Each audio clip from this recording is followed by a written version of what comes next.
Welcome to my YouTube channel student academy को स्वागत करुच्छु। जो प्रथम थर पर चैनल को विजिट करते चैनल को सब्सक्राइब करना आज ही चैनल को सब्सक्राइब कर दिंतु।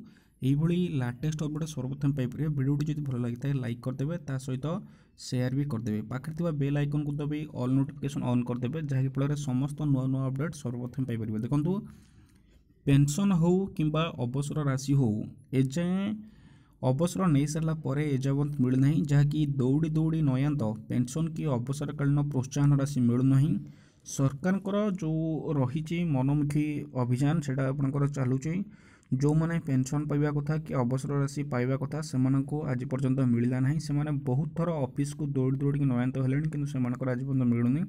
ये देखिपे शिक्षकों परिवार हटाहटा जहाँकि निश्चिंत कौली ब्लॉक रे शिक्षा अधिकारी कार्यालय कर्मचारी अवहेला जो आपणकर अवसर प्राप्त जो शिक्षक शिक्षयित्री रही से प्रोत्साहन राशि आज पर्यंत मिल पारि ना। यही कार्यालय अधीन में कार्य कर शिक्षयित्री जो तिलोत्तमा राउ 2024 फेब्रुआरी 29 तारिख दिन कार्य अवसर ग्रहण कले।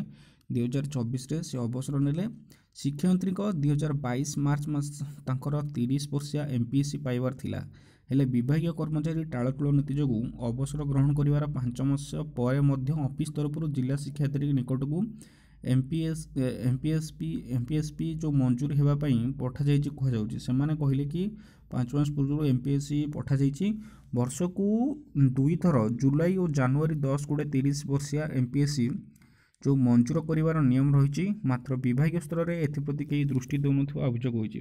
विभाग को जिते थर गलापर भी विभाग कहूँ कि आपंकर सैंक्शन होती किंतु पैसा आज पर्यंत मिल पार ना। सरकार पक्ष 2024 डिसेम्बर 17 पत्र संख्या 32591 बल अवसर ग्रहण करुवा शिक्षक शिक्षयित्री एमपीएस को अग्राधिकार भित्ति मंजूर करने को स्पष्ट निर्देश रही निर्देश को फू कर दौरान बीओ ऑफिस कर्मचारी बीओ ऑफिस जो कर्मचारी अच्छा से जो गाइडलाइन को फू कर दौरान फल अवसर प्राप्त शिक्षक शिक्षयित्री मैंने पेंशन सुविधा पाई न पारि मानसिक निर्यातनार शिकार होता अभियोग कर शिक्षयित्री कादम्बिनी नायक 2024 जून अवसर ग्रहण करते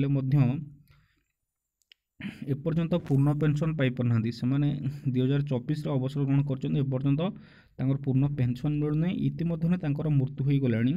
सेहीपरि प्रधान शिक्षक प्रफुल्ल कुमार दलाई वर्षे अधिक दिन है मृत्युवरण करते परिवार को एपर्यंत प्रोत्साहन राशि मिलूना।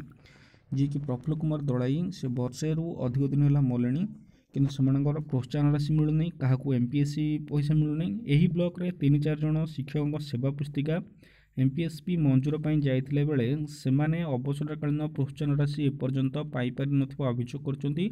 एपरिकी अवसर प्राप्त मृत शिक्षकों परिवार वर्ग बारंबार बीओ कार्यालय को दौड़ी निराश रे फेरुथिले मध्य केही तांको दुख शुणु नाहंती। विद्यालय और गणशिक्षा विभाग मंत्री जो गणशिक्षा सचिव घटनार तदंत कर दृढ़ कार्यानुष्ठान ग्रहण करने साधारण पक्ष दाबी होची। जो मानकर जहाँ भी हक रही कि सेमाने सरकार को अंडर काम करिसंती सेमाने जहाँ सुविधा सुजोग पाइबा कथा से दबा उचित। तेणुक ये जो निश्चिंत कोइली ब्लॉक रे जहाँ भी होची जो बीओ ऑफिस रे जो कर्मचारी अच्छा कथा आज पर्यंत बुझुना जहाँकि फल ये 3-4 जन सरकारी कर्मचारी व शिक्षक शिक्षयित्री अच्छा जो मैंने प्रोत्साहन राशि आपण बड़ी पड़ुं सहित पेंशन किसी लोक मिलूना। तेणुक यह प्रति दृढ़ कार्यानुष्ठान नवा सरकार पक्ष एटा ठीक। जदि कर्मचारी मैंने भूल भटका कर चाकरी विदा करवा उचित। एतिक इन्फॉर्मेशन। Thank you.